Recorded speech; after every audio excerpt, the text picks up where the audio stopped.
John is in Tennessee and is an RFK fan. John, did you vote for RFK? I did this time, yeah. And I say that as someone who voted for Obama twice, and then left a ticket blank in 16, the top of the ticket, and then a Biden voter, not supporter, in 2020, and then a true RFK supporter this time around. I grew up in Massachusetts. I've lived in Tennessee for 10 years now. So well educated. I went to Harvard Med School. I was in this crowd, and I'm a physician. I have two young kids. And when I think about RFK, I think about the status quo in the sense of, my first week of high school was 9/11. My first week of college was Katrina, the Iraq War, 2008. I graduated in '09. I've kind of gotten used to my government not being sort of truthful with me, and as someone who otherwise is hopeful about the role of government and trying to be a generally good person in society. And when I see, what RFK is actually saying, that is the sort of the status quo that I'm talking about. A status quo that brought us all of those things I just mentioned, that has brought us increasing income inequality throughout every administration over the last 30 years. This sort of Alan Greenspan economy of rewarding bad behavior for people who truly just want to make money. While every health metric has declined over the last 30 years, our maternal mortality rate, our infant mortality rate, our overall mortality now is declining. Our health metrics are going in the wrong direction pretty much across the board. Our education system has failed, from going from 1 to mid 20s in the last 30 years, 40 years. Just sort of like this general sense among people in my generation that, like, we can't really explain it, but everything feels like it's getting worse. And when I have a 2 and a 5-year-old, and I think about the future for them, I just I think I'm frustrated by the discourse leading up to this election, that somehow the left that I was a part of, frankly, somehow thought that people couldn't see Trump clearly enough, right? They didn't know Trump. Trump is a New York City hustler narcissist who views the world in purely transactional terms. Every relationship he has is transactional. If you do something for me, I'll be loyal to you. If you stop being loyal to me, I will stop being loyal to you. It's not hard to see that. I could see that pretty clearly. I described this election to my friends as like, I could vote for I still had a hard time voting for Trump. I voted for RFK in Tennessee because, it's Tennessee. And I was trying to get him over that 5% national threshold to make a third party viable, because to me, that two-party system, as George Washington said, is what's really wrong with our country. So that's why I ended up voting for RFK. But like, it's not like Trump isn't known. Like, we can see exactly who he is. I saw that there was a 1% chance that if someone that actually good could get to him, then maybe there's a 1% chance of real change that could change the last 30 years of status quo.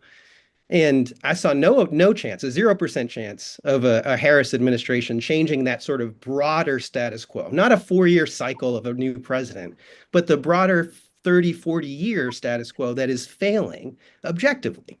And Harris, to me, her administration would have had a truly 0% chance of changing that. A Trump administration, if someone like RFK, or to me, Tulsi Gabbard, or these people that are authentic and principled, if nothing else, they are seemingly saying what they actually think. And some of it seems good. Then maybe there's a 1% chance that they could convince him to do some good stuff versus the 0% chance of it happening with Harris. So that's my sort of, rambling take on where how I got here. I really appreciate this platform just so much. It's the only place I think I can even like go. I followed both.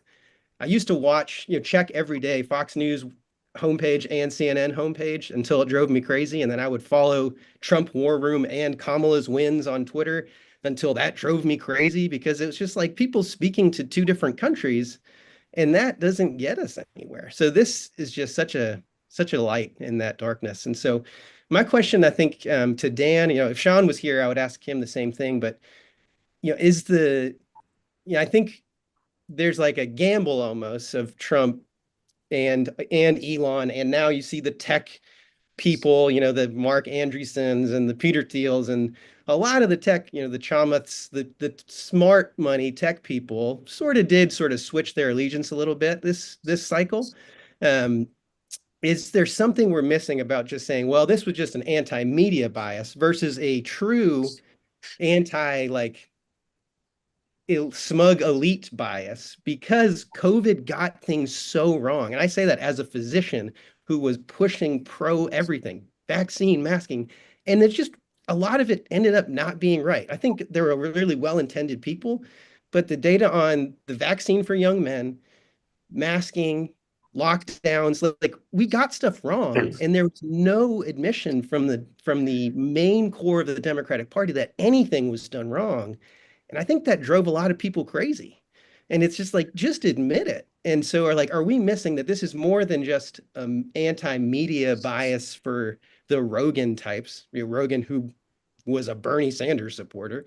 And really just this, like, we can now see that so many of these trusted institutions are openly willing to lie, even when they get stuff wrong.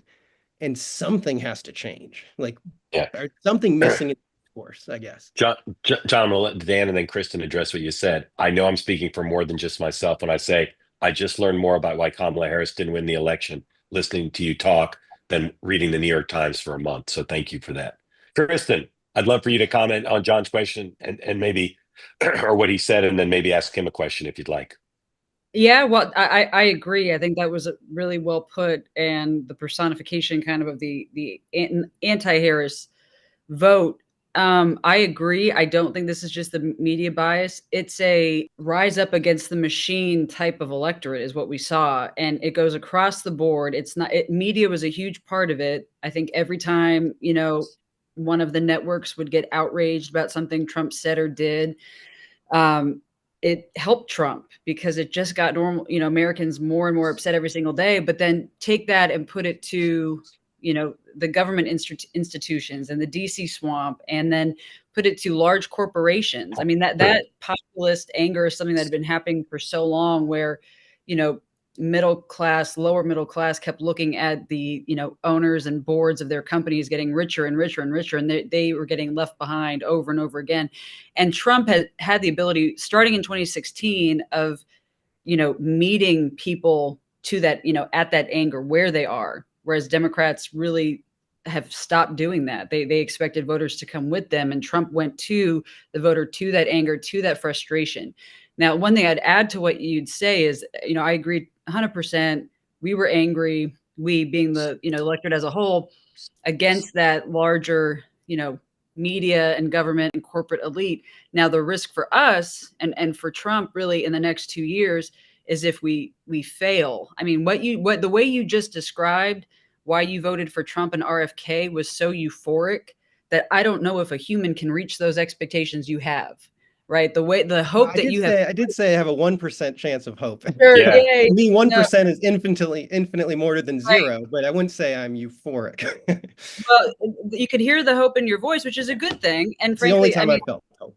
yeah. And that's the risk for us. And looking at focus groups during this whole election, and you talk to African American men and Latinos and women who have shifted from Democrat to Republicans, the routine answer over and over again was, Obama promised us this, and then Biden promised us this, and our lives are not better, and things have not changed. And so we're going to go try the other guy because he's at least talking to us. And so we have that risk, right, as a party as a whole, that in the next 100 days, if there aren't some major wins on the board and things aren't, and I think that's why you see Trump and everyone moving so fast to get these disruptors in place, because if we don't see that, we'll start to lose those people too, and it'll be a short-lived victory. I would like to clip that whole entire set of remarks and send it to every Democrat, because the idea that you were for Obama, you didn't vote for Hillary because you were unexcited, and then you went to Biden, like that's pretty much the arc of when we win and when we've lost. And I think that the frustration that you have with the party, and Krista was just talking about it, the opportunity that Republicans have, I think the Democratic Party does need to look in the mirror. It does need to not always say our experts are the best and they're, question the way things are done and ways to look at issues.